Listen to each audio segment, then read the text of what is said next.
أفضل نظام أكل في العشرة الأواخر من رمضان لو عاوز تخس بجد. من الآخر خليني أبدأ بإن أسألك شوية أسئلة مهمة جدا. هل لاحظت إنك طول رمضان ماشي كويس في الدايت، لكن أول ما دخلنا على العشرة الأواخر الوزن وقف وحتى زاد عند بعض الناس؟ هل بتفطر أكل كتير لأنك جعان قوي وبعد الفطار بساعة تحس إنك جوعت تاني؟ هل بتقوم للتراويح تقيل وعندك خمول وترجع تاكل تاني وراها أكنك ما فطرتش؟ والسؤال الأهم، هل ممكن العشرة الأواخر من رمضان تكون أفضل فرصة في السنة لإنقاذ الوزن وحرق الدهون؟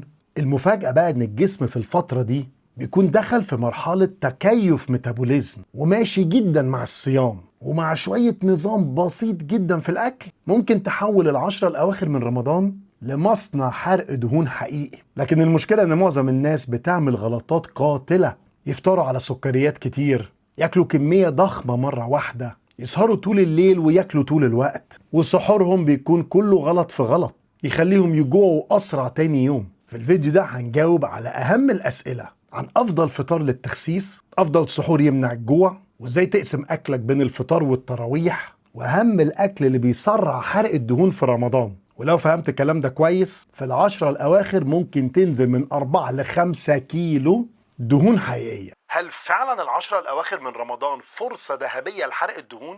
الإجابة بشكل علمي واضح جدا. لما الإنسان يصوم يوميا لفترة طويلة بيحصل في الجسم عدة تغيرات كده مهمة جدا.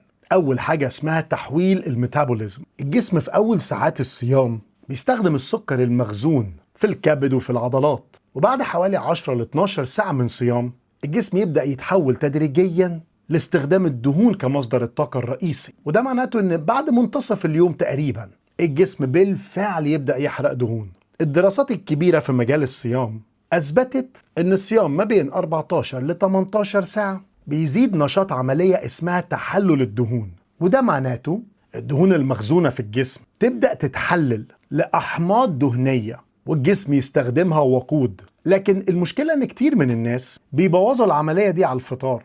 ازاي؟ يفطروا على حلويات، يشربوا عصاير مليانة سكر وعصاير رمضانية كتير، ياكلوا عيش ومخبوزات كتير، فالنتيجة تكون ارتفاع سريع في هرمون الانسولين. بمعنى بسيط، لو فطرت بطريقة صح الجسم يكمل حرق الدهون، ولو فطرت بطريقة غلط الجسم يبدأ في تخزين الدهون من أول وجديد. طب ايه نموذج لأفضل فطار في رمضان يخسس؟ أفضل فطار في رمضان يخسس معمول على 3 مراحل. المرحلة الأولى كسر الصيام. ابدأ الفطار بمية، تمر أو تمرتين، وده مهم جدا لأن التمر مليان من بوتاسيوم، مغنيسيوم وسكر طبيعي. السكر الطبيعي ده بيرفع الجلوكوز في الدم بشكل معتدل من غير صدمة.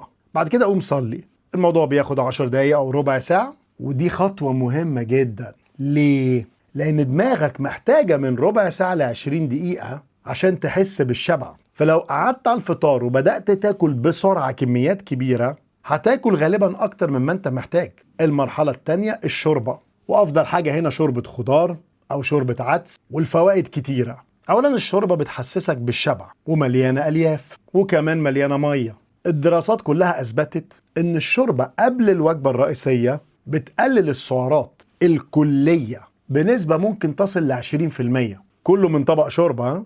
المرحلة الثالثة الطبق الرئيسي. الطبق المثالي في رمضان للتخسيس متكون من ربع الطبق بروتين، ربع الطبق نشويات، نص الطبق خضار. مثال على الكلام ده: صدر فرخة مشوي أو سمك أو لحمة من غير دهون كتير، مع رز بكميات صغيرة، أو بطاطس مسلوقة مع كمية كبيرة من السلطة والخضار. التوازن ده مهم جدا عشان ده بيحافظ على الطاقة والشبع وحرق الدهون. هل الأفضل ناكل كل الأكل على الفطار أو نقسمه؟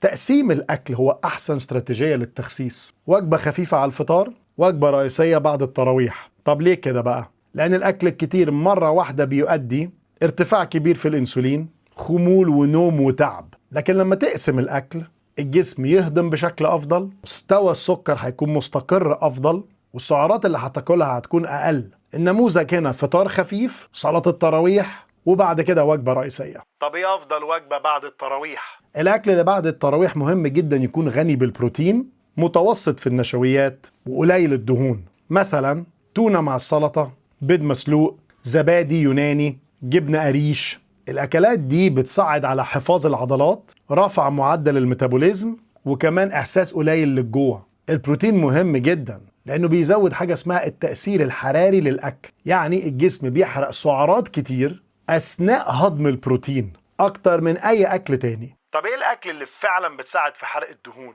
في بعض الأكلات مثبت علميا إنها بتساعد في زيادة معدل الحرق، أولهم زي ما قلنا البروتين. الدراسات كلها أثبتت إن النظام الغذائي اللي مليان بروتين بتزود الشبع بنسبة كبيرة وبتحسن وتزود الحرق. تاني نوع أكل الألياف، الخضار، الشوفان، البقوليات. ليه مهمة؟ لأن الألياف بتبطئ امتصاص السكر وبتحافظ على إحساس الشبع. تالت حاجة الأكل الحار، السبايسي، يعني زي الفلفل الحار، مليان بمادة الكابسيسين ودي بتزود استهلاك طاقة في الجسم. رابع حاجة الشاي الأخضر. الشاي الأخضر مليان مركبات بتساعد على زيادة حرق الدهون. طب ايه أفضل سحور يمنع الجوع طول اليوم؟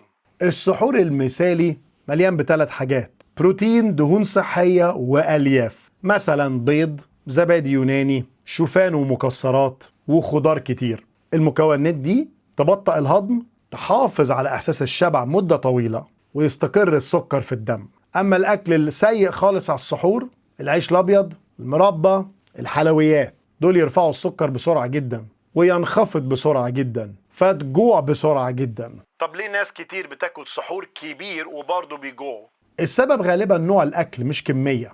الأكل الغني بالسكر والنشويات السريعة بيرفع مستوى السكر بسرعة في الدم ويخلي الجسم يفرز كميات كبيرة من الأنسولين، فالنتيجة بتكون هبوط سريع في السكر وشعور بالجوع تاني، وده اسمه بالعلمي الهبوط التفاعلي للسكر. الحل انك تقلل السكر في الاكل وتزود من البروتين والالياف، كده تمنع احساس الجوع فترة اطول بكتير. طب هل الفواكه مسموحة في رمضان لو عاوز تخس؟ مسموحة بس بكميات محدودة. افضل وقت لتناول الفاكهة في رمضان بعد الفطار بساعتين او بعد التراويح. وافضل نوع فاكهة التفاح، التوت، والبرتقال، لان دول اقل نسبة سكر واعلى نسبة الياف. اما العصاير اللي مشهورة في رمضان دي كلها بترفع السكر. وما تنساش ان كوباية واحدة من عصير حتى لو طبيعي بيحتوي على 4 ل 5 من الفاكهة نفسها، رغم انك لو كلت برتقانة واحدة تشبع. العصير اللي معمول من 5-6 برتقانات ما بيحسسكش بأي نوع من الشبع. ايه اكبر الغلطات اللي بتمنع نزول الوزن في رمضان؟ اول حاجة العصاير، مشروبات الرمضانية، كوباية واحدة منهم بتحتوي على من 200 ل 300 كالوري. تاني غلطة الحلويات اللي عمال على بطال بناكل فيها، قطعة كنافة واحدة فيها ما بين 400 ل 600 سعرات حرارية. تالت حاجة بقى الأكل المستمر طول الليل، النقنقة ورا بعض، دي غلط جدا. ده يمنع الجسم تماما انه يرجع يحرق دهون، ودي بنشوفها كتير. الناس بتاكل من الفطار للسحور من غير ما توقف خالص. طب لو التزمت جامد في آخر 10 أيام من رمضان ممكن أخس كام كيلو؟ لو التزمت بنظام غذائي كويس ممكن تنزل من 4 ل 5 كيلو في ال10 أواخر من رمضان. لكن أهم من الرقم نوع الوزن.